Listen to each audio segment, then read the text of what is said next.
casa.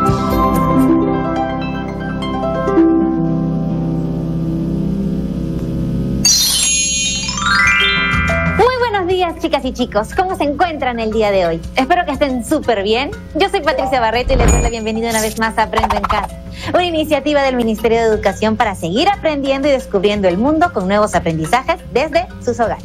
Este programa está dirigido a chicos y chicas de quinto y sexto grado de primaria, pero toda la familia que esté en casa puede unirse porque aprender juntos es mucho más divertido. Eso sí, muy importante y fundamental, no se olviden traer sus cuadernos u hojas y tener lápiz a la mano para tomar sus apuntes. Como saben, estas 2 semanas nos dedicaremos al tema de los recuerdos. ¿Recuerdan cuál es nuestro reto? Así es, vamos a recopilar y seleccionar anécdotas familiares y de la comunidad para luego escribirlas y compartirlas. Para cumplir con nuestro reto, hicimos juntos una lista de actividades para desarrollar en estos días. ¿Se acuerdan? Muy bien, vamos a revisarla para refrescar nuestra memoria y así recordaremos juntos qué nos toca hacer el día de hoy. ¿Les parece? Aquí la tenemos. En nuestra primera actividad aprendimos cómo se forman los recuerdos. En la siguiente leímos acerca de la relación entre los recuerdos y las emociones. Entonces, chicas y chicos, lo que nos toca hacer es recopilar y organizar recuerdos en una línea de tiempo. Para acompañarnos en esta actividad está con nosotros nuestra querida profesora Ángela. Bienvenida, profesora. Gracias por estar con nosotros. Muchas gracias por la bienvenida, Pati. Buenos días, chicas y chicos. Soy la profesora Ángela Gabriel y estoy contenta de acompañarlos en esta actividad donde vamos a ver cómo podemos organizar nuestros recuerdos en una línea de tiempo. Pero no solo los nuestros, sino también los de nuestra familia. ¿Están listas y listos? ¡Yeah! Pues empecemos.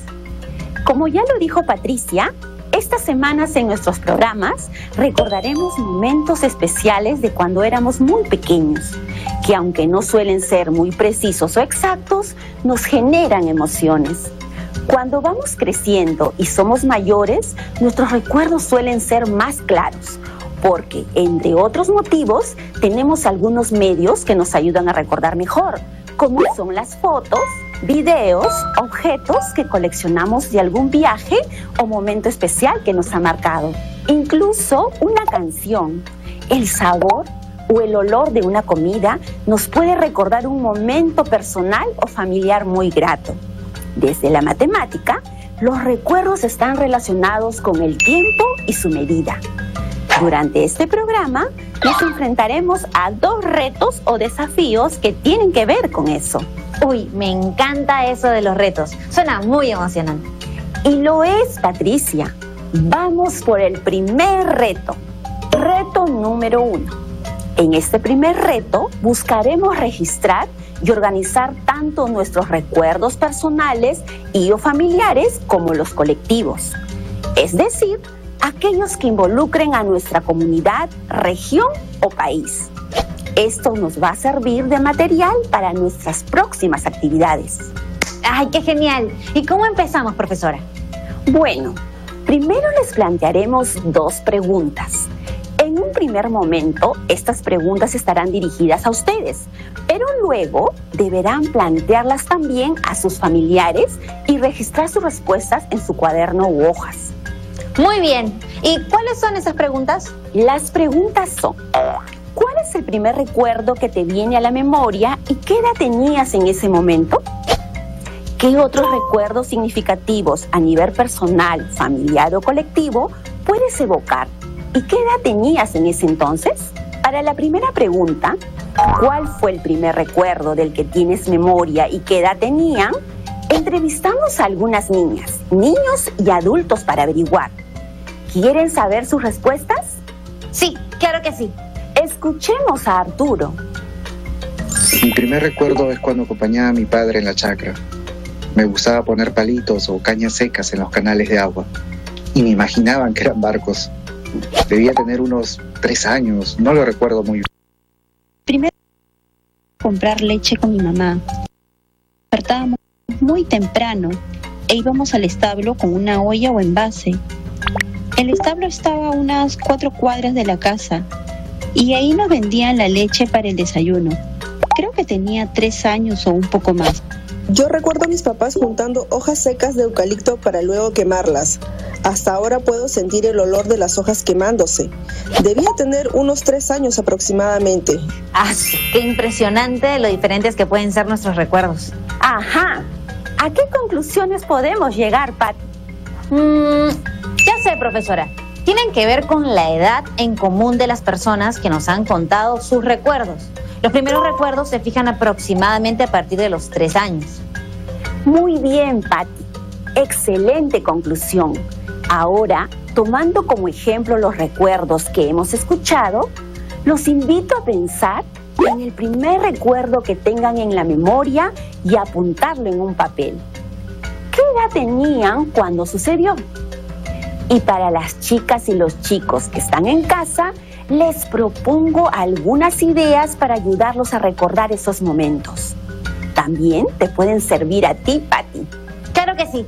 A ver, aquí les dejo algunas ideas. Tu primer día de clases, algún recuerdo familiar relacionado con un juego o un tiempo compartido con alguno de tus padres, algún viaje familiar, alguna mudanza, alguna visita de un familiar a casa, algún evento deportivo o académico en el que participaste, alguna boda, aniversario o cumpleaños en la familia, la llegada de una mascota a la familia, algún evento importante en tu comunidad o el país. Profesora, qué buenas propuestas.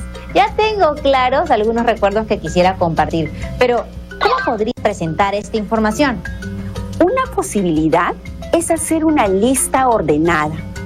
Podríamos empezar con los recuerdos más lejanos y terminar con aquellos que son más recientes. Ah, como una línea de tiempo. Exactamente, Patti. La línea temporal o línea de tiempo podría ser una forma atractiva que permita ver la secuencia en que ocurrieron dichos eventos y qué tan lejano está un evento del otro. Profesora, ¿y podemos hacer una línea de tiempo de cualquier momento? Claro que sí. En una línea de tiempo puedes ordenar y ubicar eventos en un periodo de tiempo tan breve como una parte de un día. Mira, así. ¡Wow! Ese se parece al día de un estudiante de 5º o 6º de primaria. Pero también puedes abarcar más tiempo, como la historia de la humanidad. Mira, así.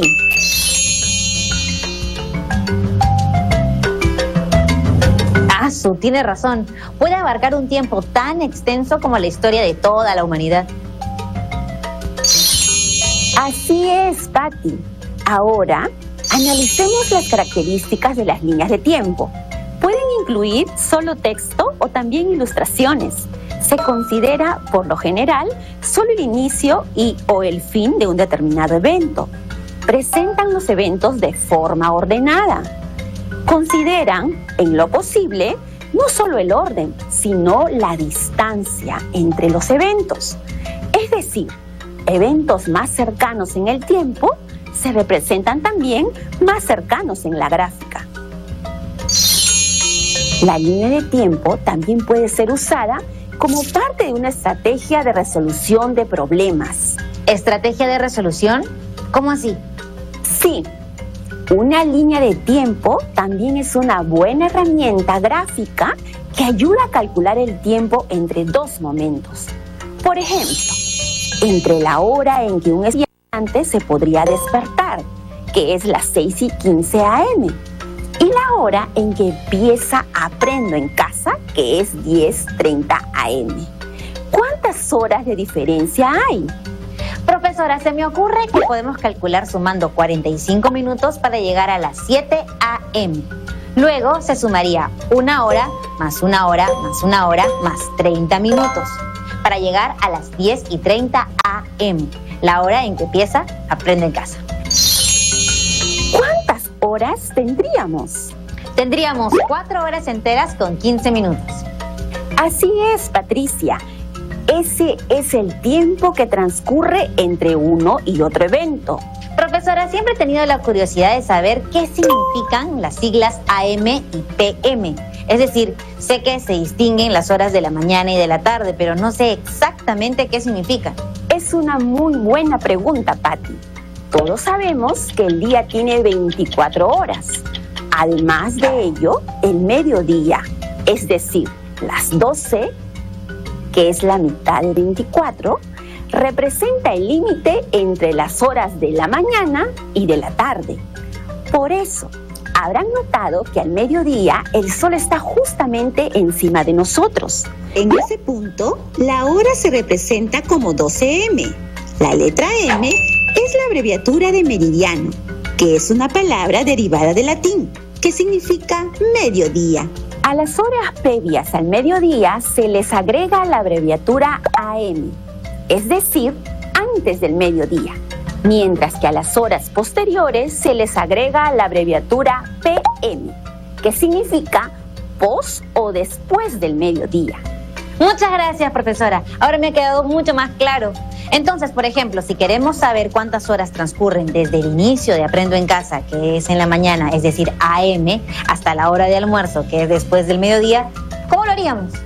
Primero, calcularíamos cuántas horas faltan desde las 10:30 AM para el mediodía y luego cuántas horas hay desde el mediodía hasta la 1:30 PM. Así. Por lo tanto, de las 10:30 AM a la 1:30 PM, ¿cuántas horas hay según lo ves en la gráfica, Patricia? Hay 3 horas de diferencia. Muy bien, Patti. Ahora, vamos a ir a una pausa comercial.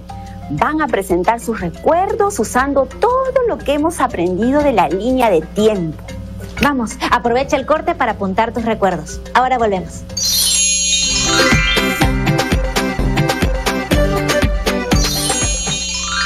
Hemos regresado. ¿Ya tienen apuntados sus recuerdos? Bueno, no se preocupen si no los tienen todos. Después de la actividad de hoy, lo pueden hacer. Ahora vamos por el segundo reto.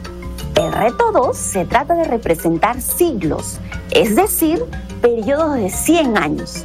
Para este reto, vamos a escuchar la historia de Camila. ¿Me acompañan? Claro que sí. Pati, soy Camila. Quisiera contarles sobre una visita que hice a mi abuelita en mis vacaciones del año pasado. Ella vive en un pueblito muy hermoso en Ancash, llamado Huayán. Estuve con ella y mi abuelito todas mis vacaciones pasadas y encontré un objeto muy curioso entre las cajas que estaban apiladas. Era un artefacto muy pesado de hierro, como oxidado. Tenía la forma de una plancha.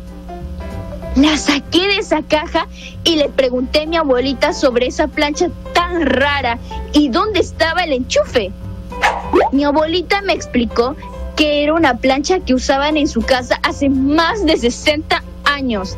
Me quedé tan asombrada y le pregunté cómo funcionaba sin enchufe. Entonces, mi abuelita me contó que era una plancha que no necesitaba electricidad porque se calentaba en la hornilla de la cocina. Mi abuelita me explicó que a pesar de tener electricidad y tener una plancha eléctrica, conservaba esta plancha porque era un recuerdo de su mamá, o sea, mi bisabuela. Y en su momento, cuando se iba la electricidad, lo salvaba de apuros. Se imaginarán qué cara puse, qué antigua era esa plancha.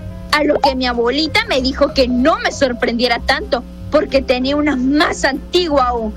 Y de pronto fue a otra de las cajas que estaban ahí y sacó otra plancha. Me dijo que era de su abuelo que había sido sastre. Esa plancha era más rara aún que la otra. Le pregunté cómo funcionaba y ella abrió la plancha y me mostró un espacio donde se colocaba el carbón caliente, cómo se cerraba el seguro para finalmente planchar.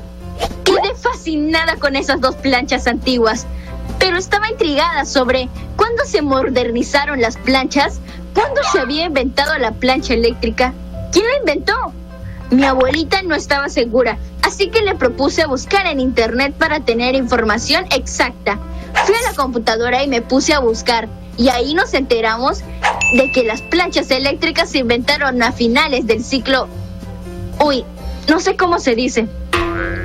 ¿Me podrían ayudar a comprender cómo se lee este número y a qué año corresponde? Wow, profesora, yo nunca había visto esas planchas, pero qué hermoso que la abuelita de Camila aún las conserve. Y claro que podemos ayudarla, ¿verdad, profesora?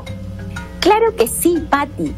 Como ya hemos adelantado, los siglos son periodos de 100 años y se representan con números romanos. Para cumplir nuestro segundo reto, deberemos aprender a leer y escribir números romanos.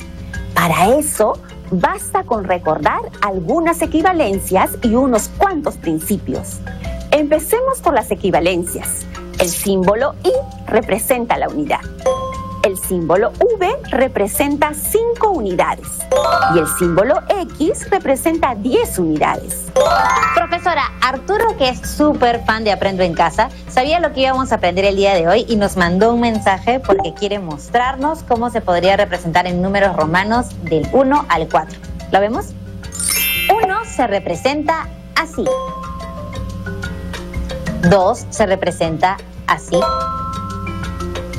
3 se representa así y 4 se representa así. Arturo, gracias por participar. La representación del 1, 2 y 3 está muy bien, pero para representar el número 4 es importante saber que en el sistema de numeración romano los símbolos no podían repetirse más de 3 veces. Entonces, ¿cómo hacían para representar el 4? Básicamente, entendían al 4 como 1 menos que 5. Es decir, representaban al 4 como una resta indicada así. La I antes del símbolo V significa que se restaba 1 de 5. Vaya, qué interesante. Estoy segura que Arturo ya corrigió la representación del número 4. Profesora, ¿y el 5, como usted ya nos dijo, se representa así? Y para el 6 se representa como un 5 más 1 y se veía así. El 7 como un 5 más 2 y se representa así. El 8 como un 5 más 3, es decir, se vería así. A ver, un reto para ustedes en casa. ¿Cómo se representa 9? Recuerden que un símbolo puede repetir. ¿Puedo intentarlo, profesora? Por supuesto.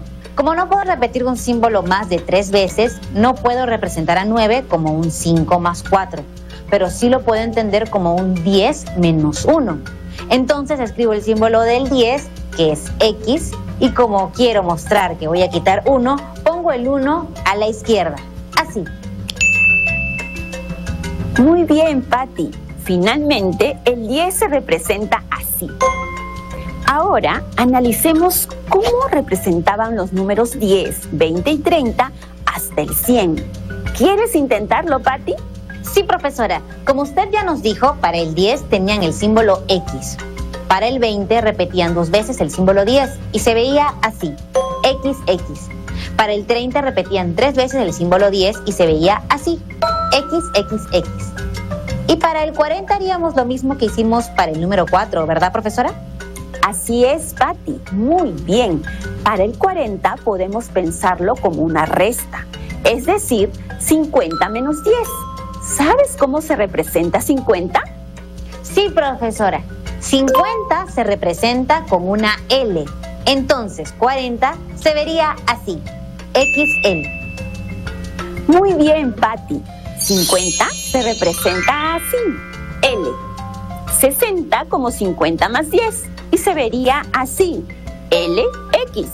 70 como 50 más 20 y se vería así, LXX. 80 como 50 más 30 y se vería así, LXXX. Yo quiero intentarlo con el 90, profesora. Con el 90 trabajaríamos de forma parecida al 9. Se representa como una resta. En este caso, la resta sería 100 menos 10 y se vería así. Perfecto, Patti. Finalmente, 100 se representa con el símbolo C. Y para representar al número 500, lo haremos con la letra D. Mientras que si queremos representar 1000, lo haremos con la letra M. Voy entendiendo la lógica. Me gusta. Seguro que sí. Algo similar ocurre con las centenas y millares. Por ejemplo, ¿cómo representarían 600? Sería un 500 más 100, o sea, DC. ¿Y 400?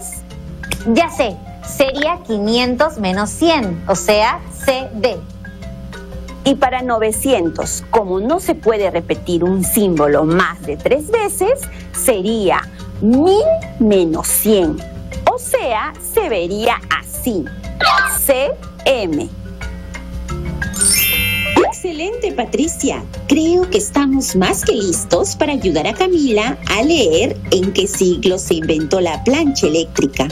Camila averiguó que las planchas eléctricas se inventaron a fines del siglo XIX. ¡Excelente! Ahora nos falta aprender qué años comprende el siglo XIX. Para eso, podemos encontrar un patrón que nos permita saber qué años comprende un determinado siglo o a qué siglo corresponde un determinado año. Analicemos la siguiente tabla. ¿Qué observa? Que todos los siglos empiezan un 1 de enero y terminan un 31 de diciembre. También noto que cada siglo empieza en un año que termina en 01 y finaliza en un año que termina en 00. Buenas observaciones, Patty. Entonces, podemos deducir que el siglo XX comprende los años que empiezan en 19, con excepción de 1900. Por otro lado, el siglo XXI comprende los años que comienzan en 20, con excepción de 2000. Profesora, ¿y qué hay de los años 1900, 2000, 2100, entre otros? Es decir, los que terminan en 2 ceros. En esos años, el bloque formado por sus 2 primeras cifras indica exactamente el siglo al cual pertenecen. Es más, son los últimos años de sus respectivos siglos. De esta manera, el año 1900 pertenece al siglo XIX, mientras que el año 2000 pertenece al siglo XX. Ah, si la plancha eléctrica se inventó en el siglo XIX, entonces ocurrió entre los años 1801 y el 1900, porque son los años que comprenden ese siglo. Así es. Ahora les voy a mostrar ejemplos para identificar los siglos a los que pertenecen algunos años. Por ejemplo, si tus papás nacieron en 1974, lo que vamos a hacer es ver que ese año empieza en 19 y que esto corresponde al siglo XX, tal como hemos visto en la tabla.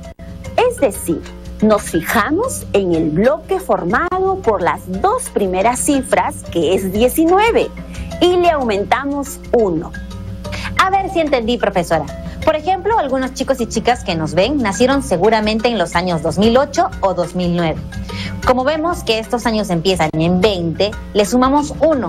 Eso quiere decir que corresponde al siglo XXI. ¿Es así? Lo comprendiste muy bien, Patty.